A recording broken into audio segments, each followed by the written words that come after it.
안녕하십니까. 한반도 안보전략연구원 부원장 박성황입니다. 이 앞전에 제가 여러분들한테 뽕짝, 트로트, 그리고 일본 엔가와의 관계, 그리고 일본의 전통 음악에 대해서 말씀드렸습니다. 그러면은 오늘은 도대체 한국과 일본은 어떤 음악의 교류 관계가 있었는가? 어느 시대에 어느 나라에서 어느 나라로 음악이 흘러갔는가? 이걸 집중적으로 말씀을 드리겠습니다. 한일 간에 일단 공통점이 있습니다. 선비들의 필수 과목으로 음악이 있었다는 거죠. 한국의 선비들은 시를 읽고 읊는 것 자체가 음악성이죠. 또 하나, 그것뿐만 아니고 거문고를 연주합니다. 이게 이제 선비들의 교양이죠. 자, 그런데 일본은 어땠을까? 일본 단어 중에 이런 얘기가 있습니다. 시가 칸겐, 갱진하고 칸겐. 이게 무슨 말이냐면은 시, 그러니까 글이죠. 그 다음에 가는 노래죠. 그 다음에 관은 관현악입니다. 관악기, 현은 현악기입니다. 일본 귀족의 교양 과목에 시가 칸겐이 있었다는 얘기죠. 시, 노래, 관악기, 현악기를 필수 교양으로 한다는 얘기죠. 자, 이거는 일본 귀족뿐만 아니고 일본 천황의 덕목에 이게 있습니다. 첫째는 학문이다. 다이이치 고 가끄몬냐. 그러니까 제1은 학문이다 이거죠. 그 다음에 다이니 칸겐. 제2는 관악, 현악이라 이거죠. 천황이 음악도 해야 된다는 얘기입니다. 그래서 한국과 일본의 공통점으로, 물론 이제 중국도 공통적이지만 이런 음악이 단순히 음악 전문가 악사들의 전유물은 아니었다. 선비들의 필수 교양 분야였다. 이걸 이해를 우리가 꼭 해두셔야 될 부분입니다. 한국하고 일본은 음악 교류가 많았습니다.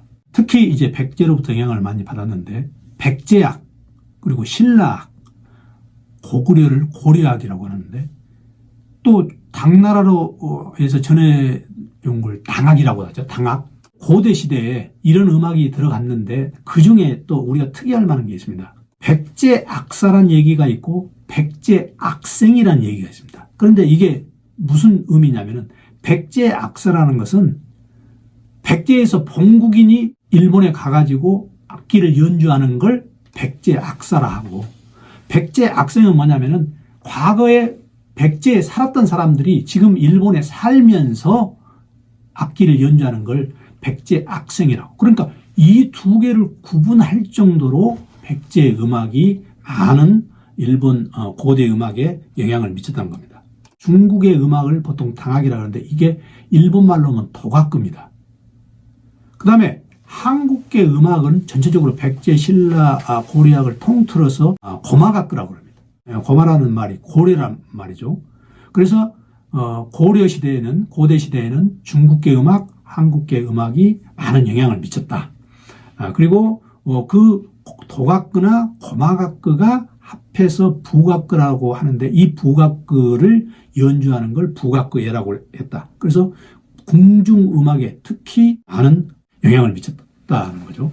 그런데 이제 음악이 단순히 우리가 문헌에 음악 전례가 고대로부터 있었다 이런 것뿐만 아니고 실제 증거가 있습니다. 나라에 가면은 도다이지 동대사의 북쪽에 보면은 효소인 정창원이라는 유명한 목조 창고가 있습니다. 그런데 여기는 8,000점의 일본 고대의 일본이 대륙으로부터 받았던 여러 가지 문화물이 있는데 이 중에 한국으로부터 넘어간 악기가 많이 있었다.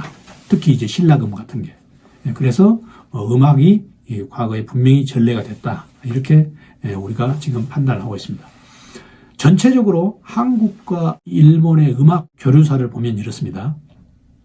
고대에는 한국에서 일본으로 흘러갔죠. 자, 중세, 근세. 중세, 근세는 우리로 따지면 고려시대나 조선시대가 되겠죠. 조선시대 전기가. 이때에는 각자가 문화 전례보다는, 음악 전례보다는 각자가 스스로 음악을 발달시켰습니다. 그런데 근현대, 우리 개화기 이 시대부터 시작해서 근현대에 들어서는 일본으로부터 한국으로 많은 음악이 넘어왔다. 이거는 우리가 부정할 수 없는 사실이죠. 자, 최근에는 어떤가? BTS, 카라, 동방신기, 한국에서 일본으로 음악이 넘어가는 추세다. 그래서 전체적으로 우리가 한국과 일본의 음악 교류사를 보면 시대별로 약간 이런 흐름이 있다. 이걸 우리가 염두에 두시면 되겠습니다. 과거 우리가 이제 우리한테 영향을 직접적으로 많이 끼치는 음악 중에 하나가 식민지 일본 음악이죠. 우리한테만 영향을 미친 게 아니고 대만에도 미쳤죠. 뽕짝이 이 대만에도 상당히 주류를 이루고 있습니다. 그건 뭐냐? 식민지 시대 식민지 교육이 조선과 대만이 똑같다는 거죠. 일본식 음악 교육. 일본식 음악 교육은 뭐냐면은 일본의 고유 전통 음악에다가 명치 시대 이후에 서양 음악이 들어왔다는 거죠. 그래서 서양 음악이 바로 창가라는 형태로서 학교에서 가르치게 됐다는 거예요. 일본 사람들이 창가를. 우리 한국의 유명한 철도 창가 이런 게 전부 다 이렇게 유래가 된 겁니다. 그래서 아시아의 공통점을 보면은 이거는 한국도 마찬가지입니다. 판소리 이런 사람들이 대대로 이어서 오는 거죠. 기회전승. 인도 고전 음악도 기회전승이 되고 중국의 음악도 기회전승입니다. 중국의 극음악. 일본 물론 마찬가지지만 일본도 가가크, 일본의 궁중음악 같은 경우에는 대대로 1000년 동안 이어오는 그런 가문으로 이어오는 세습제도도 있다고 제가 말씀드렸죠. 한국의 판소리도 마찬가지입니다. 산조. 한국 산조는 기악 독주곡의 하나죠. 물론 이것도 어느 정도 세습하는 집안이 많다. 그래서 아시아의 공통점이라고 말씀드릴 수가 있겠습니다. 일제시대의 음악. 일제시대 우리가 일본 사람으로부터 교육을 받았는데 그 학교 교육이 바로 창가.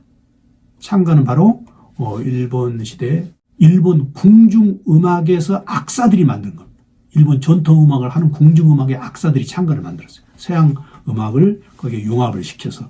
그래서 일제시대 음악 우리가 상당히 많은 부분에 우리가 차지하죠. 그런데 일제시대 이후에는 어떻게 되냐? 일제시대 이후에도 거의 1980년대까지 우리가 뽕짝을 전통가요로 해서 우리가 공식화했다. 그래 80년대 이후 젊은 사람들도 뽕짝을 많이 알고 있잖아요. 그래서 어떤 사람들은 아예 엔가의 본고장이 한국이라는 논리까지 얘기합니다. 근데 이 앞전에 제가 말씀드렸죠. 고가 마사오를 통해서 때문에 이제 그런 일이 있었는데 사실 고가 마사오는 일본식 교육을 받았다고.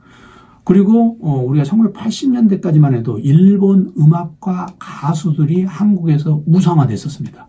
한국에서 패션계의 가장 대표적인 우리가 잡지라고 하면은 우리가 1980년대, 70년대는 논노라는 일본 잡지가 있었죠. 그런데 왜 논노라는 일본 잡지를 봤을까? 1945년에 해방이 되고 나서 서양으로부터 잡지도 많이 들어왔지만 우리 한국 사람들은 일제시대 때 일본말을 알기 때문에 논노 일본 잡지를 그대로 보는 경향이 있었고 또 거기에서 우리가 서양 문화를 받아들였다. 그러니까 논노가 단순히 일본 잡지라는 것뿐만 아니고 이 논노에는 서양의 문화가 있었고 이 서양의 문화를 우리가 접하기 쉬운 게 바로 일본의 잡지였다.